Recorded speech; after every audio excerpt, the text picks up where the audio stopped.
Amjadullah Khan, spokesman MBT.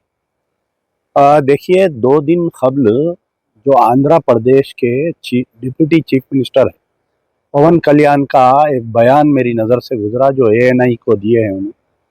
उस बयान में उन्होंने ये कह रहे हैं कि 100% मुसलमान जो है आतंकवादी होते हैं।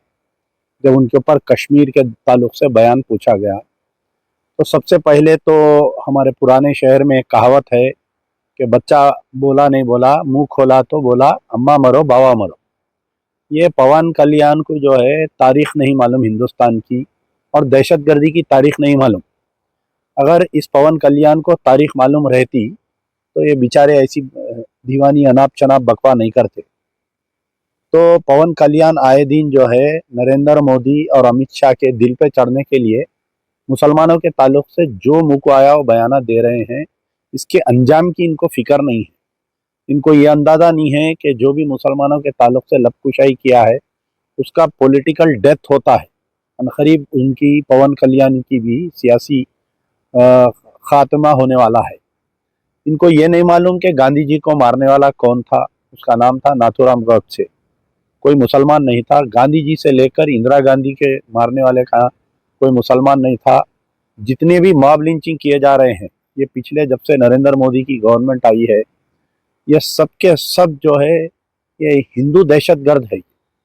तो पवन कल्याण पता नहीं कौन से मेंटल हॉस्पिटल के रिजेक्टेड कैंडिडेट है, इन्होंने नहीं मालूम। तो मेरी पवन कल्याण, और ख़ास तौर पर मुझे हैरत ये हो रही है कि पवन कल्याण की पार्टी में जो मुसलमान हैं वो अभी तक इसके ऊपर कोई रिएक्शन नहीं दिए। इनकी जो जनसेना में मुस्लिम्स है, और साथ में पवन कल्याण जो है चंद्रबाबू नायडू के साथ में है। चंद्रबाबू नायडू बारहा जो है फिरका परस्ती के खिलाफ में सेकुलरिज्म की तायद में बात करते रहते हैं। तो चंद्रबाबू नायडू और उनके बेटे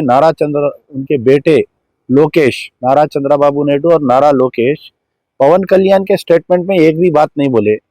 तेलुगु देशम में इतने मुस्लिम कायदीन हैं, इनका ज़मीर मर गया इनका असल में। तेलुगु देशम चंद्रबाबू नायडू वक्फ बिल की तायद करे, एक्ट बन गया और मुसलमानों के साथ दुनिया का नुकसान हो रहा। नीतीश कुमार की जो पार्टी है वो पार्टी के तकरीबन मुसलमान इस्तीफा दे दिया और बयानबाजी कर रहे हैं उसके खिलाफ में। लेकिन तेलुगु देशम के मुसलमानों का ज़मीर क्यों मर गया मुझे समझ में नहीं आ रहा। तेलुगु देशम में वहाँ पर कई मुस्लिम चेयरमैन हैं, कई मुसलमान जो है छोटे मोटे पोस्टों पे है। एन मास पूरे जने रिजाइन करना चाहिए। कल चंद्रबाबू नायडू वक्फ बिल की तायद करे, आज जो है पवन कल्याण मुसलमानों को दहशतगर्द बोल रहा। तो चंद्रबाबू नायडू इसकी निंदा नहीं की है। बड़ा अफसोस ये है कि पवन कल्याण तो पागल है, दीवाना है, वो एक मजनू है।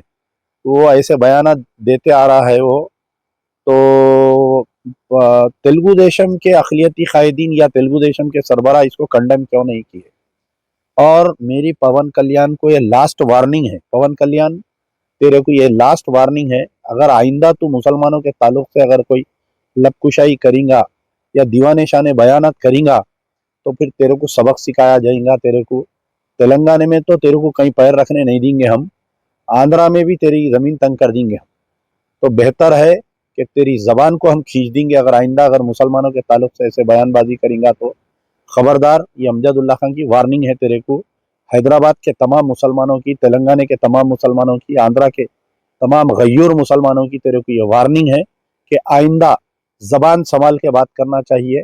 अगर आइंदा तू मुसलमानों के ताल्लुक से लबकुशाई करेगा तो तेरी ज़बान खींच देंगे।